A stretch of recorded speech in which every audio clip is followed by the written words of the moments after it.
Alright, like I said, this is going to be done with the cell camera, or the camera on the cell phone. So what I'm hoping to do here is get this to where it'll show me just pushing this truck back and putting the chocks under.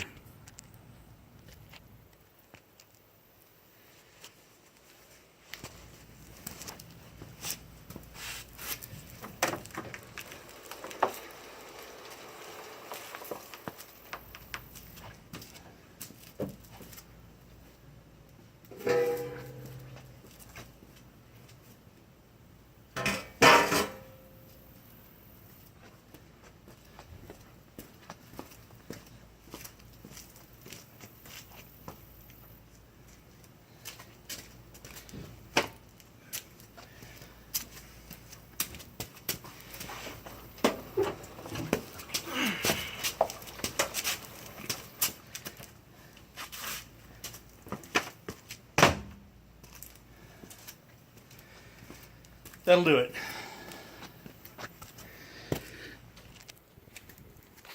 Now the goal here is to do all this on a semi-flat surface, or as flat as you can get.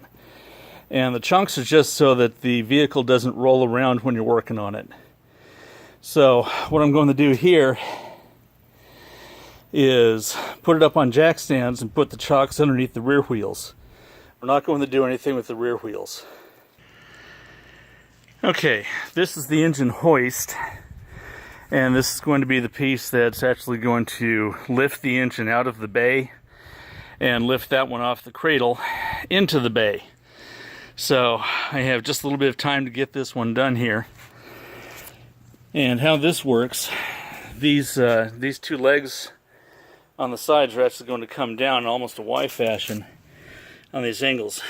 First, pull the cotter pin and pull the linch pin out, and the entire leg just comes down like so. Remember to put the pin back in, put the cotter pin in so it doesn't slide, and repeat on the other one.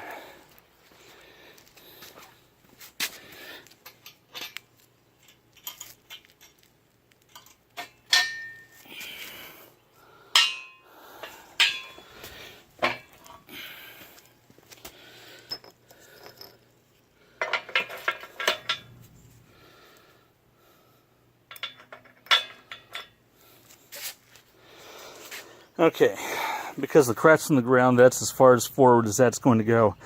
So I'm going to have to roll this truck back forward again. Okay, I pulled the chocks out, and now I'm going to see if I can do this manually here.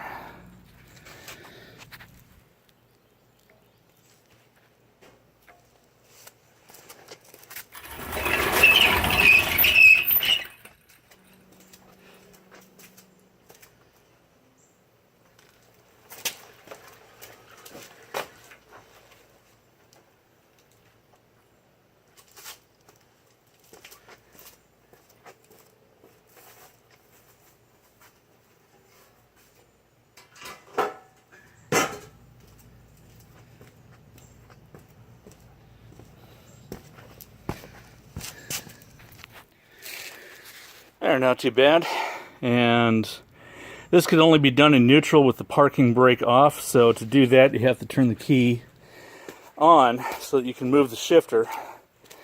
But here we have a slight downward slope going towards the front of the vehicle, so I put the ramps in front of it. This is not a flight line, so I don't need front and rear chocks or anything like that. So now what I'm going to do is put it back in park and proceed from there. Okay, I got it in park, and the chock is there under the wheel. I'm going to move that front chock all the way to the back because I'm going to be taking both of these wheels off. Next step is to jack it up with the jack, put it on the jack stands, and using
ever put it on the body underneath, which is this part, or the door itself, that is going to buckle. That is not going to work.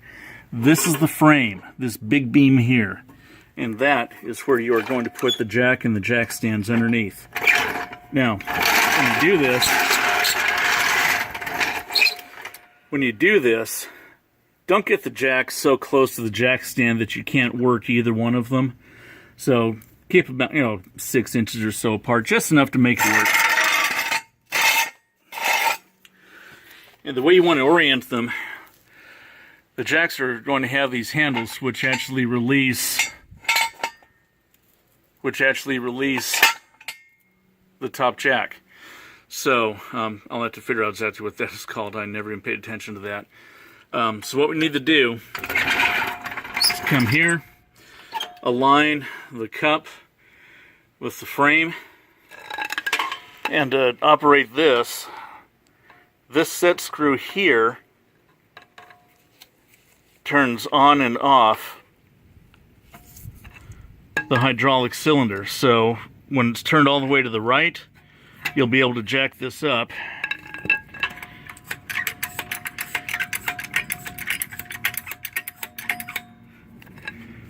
And that one's not all the way turned to the right.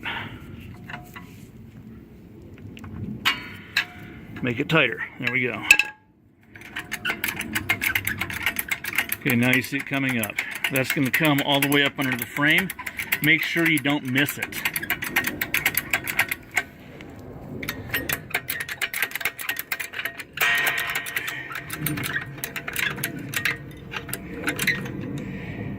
Okay, it has to meet the frame as closely as centered as possible. And what I mean by centered here is centered in the cup, from this side of the cup to the back side of the cup and underneath the frame. You don't want to leave it on the edge, this lip or the back lip. That just won't give it enough surface to work on. So what you want to do is have it as centered as possible and then operate the jack.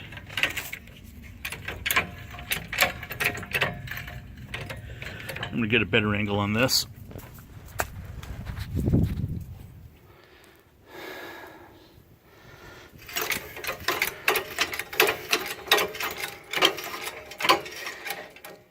And one thing you'll see is you'll see the jack creep forward a little bit as it comes up. So account for that. It's creeping forward that way because the pressure is coming down along this angle. And as the pressure's coming here, we're pushing up on it. It's going to move that pivot bolt forward.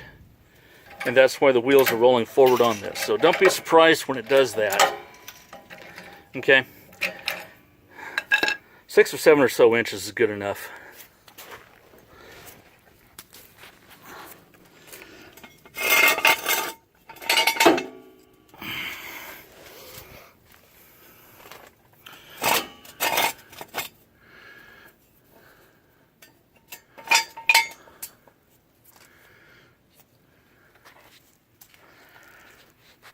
Okay, maybe I should show you that again. Because all I did was move the jack under here, and I pulled that straight up. And how to release it is by pulling up on this lever when there is no pressure on this. So it would have to come off to release pressure. So one of the things that you want to do before you take off the tires is loosen the lug nuts on the wheels. You want to loosen those before you jack it up completely. But for this, I've already loosened them up. So now we're ready to pull this down. Right tightens, left loosens. Remember that.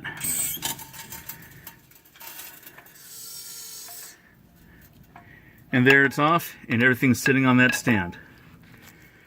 Now for the tire.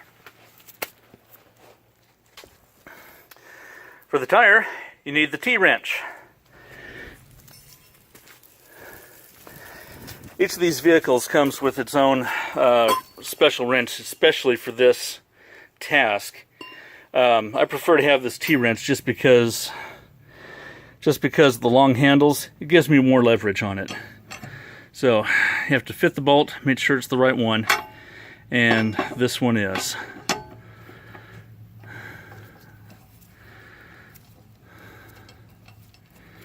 Like I said before, I had already loosened these up. Don't lose those.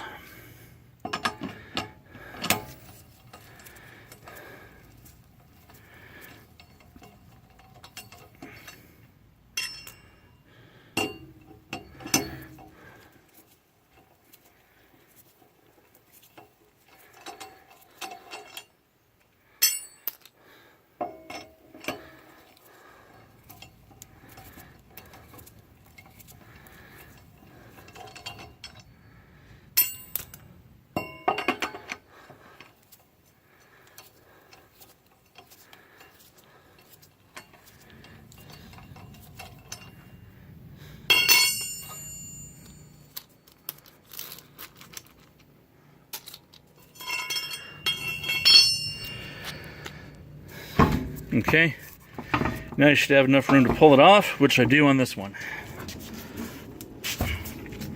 You don't need to pick these up, they're wheels, they roll.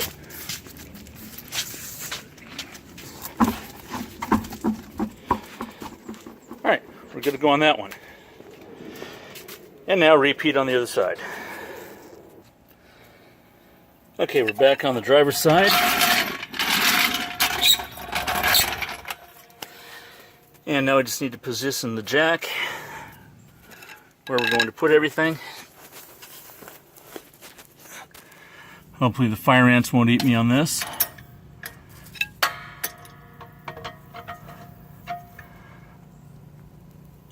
Gotta bring that down a little bit.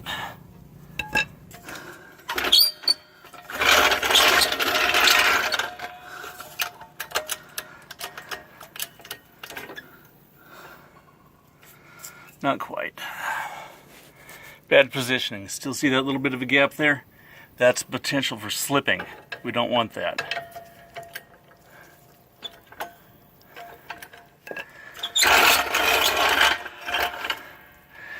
There we go. It's a little bit more over.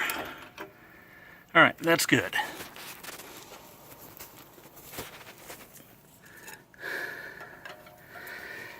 Tighten that. Now, I'm going to turn the camera. Now it's just a matter of operating the jack. You'll see it roll forward. Forgive the camera shake on this. I do not have a tripod.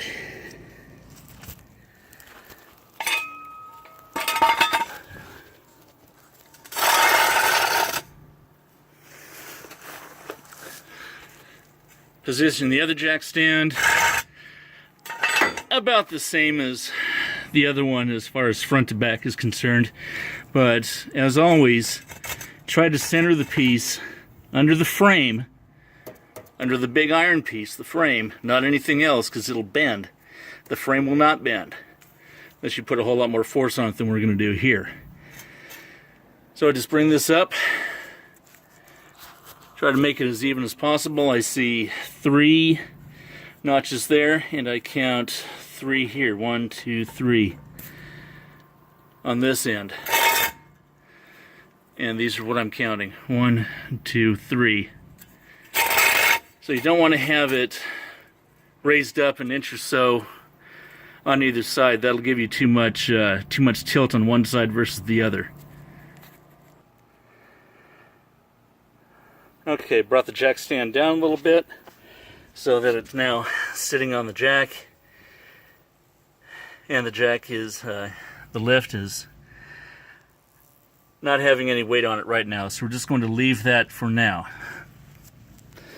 Next task, front driver's side tire. Same thing, rinse and repeat on the bolts. Oh, that's going to be the wrong end. That's too big. If I had my glasses on, I'd be able to read these. And these are not torqued down either. Good.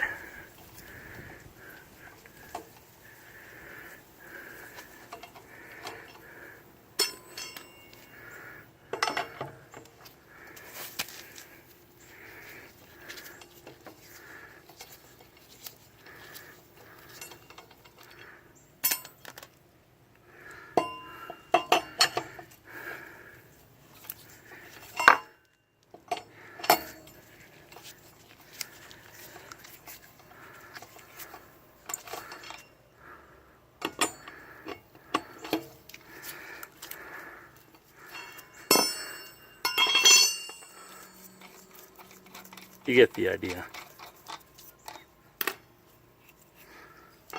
Now it's too tight to do with fingers. Now it isn't.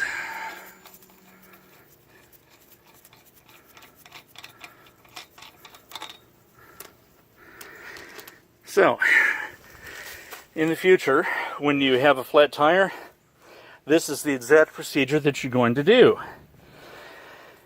When you're untorquing the bolts, you don't want to have it all the way off of the tire, because there's too much pressure on the bolts for you to untighten them if the wheel is loose and it's not sitting on the ground.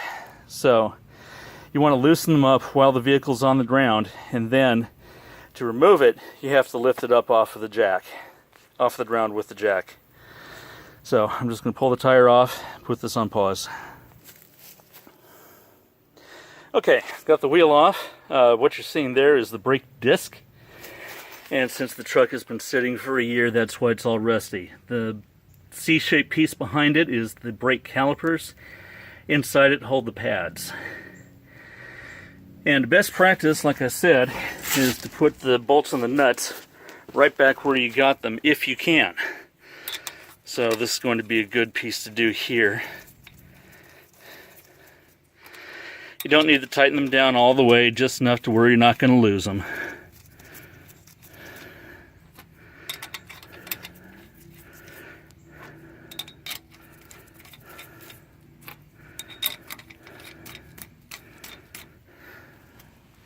So no torquing required on that. Do the same on the other side.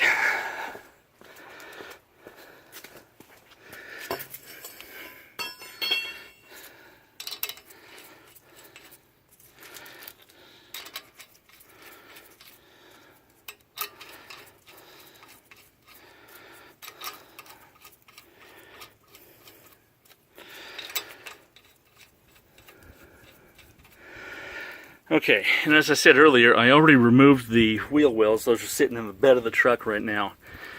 And that's where all of that would be. So it exposes everything we need to do in here. And all of this mess, like I said, needs to come out. And we're going to be doing that here very shortly.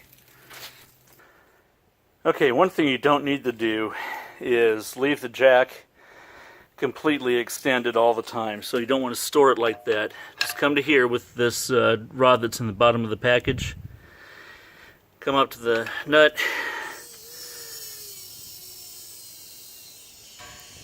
And let it all the way down.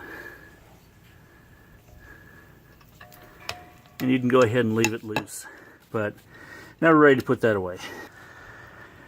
Okay, I'm leaving that tire there because it makes a pretty good seat when I'm reaching in and pulling parts off from inside.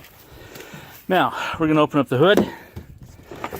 And in your truck, that lever is under here that says hood. That's all you need to do there.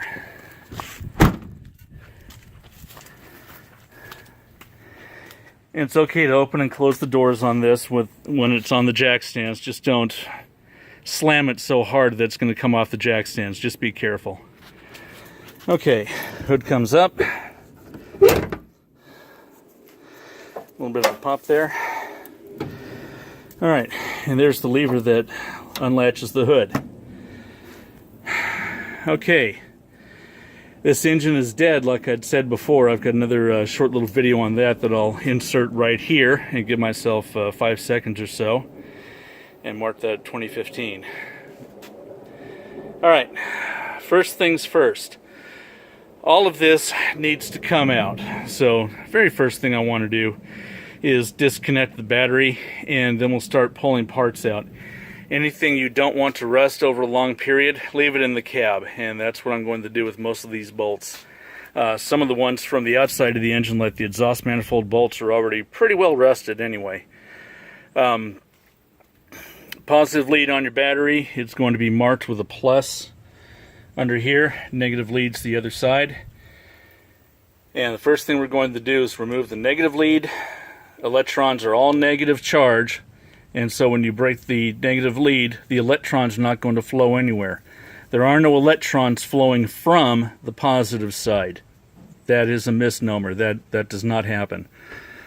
So just make sure it doesn't touch the body or anything, any other part when we're doing that. And I'm going to leave that on top of the battery while I pull off the other cable end here. Next thing that's going to come out is going to be your tire lift tool.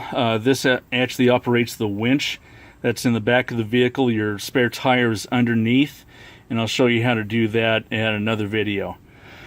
So what I want to remove is the cowling.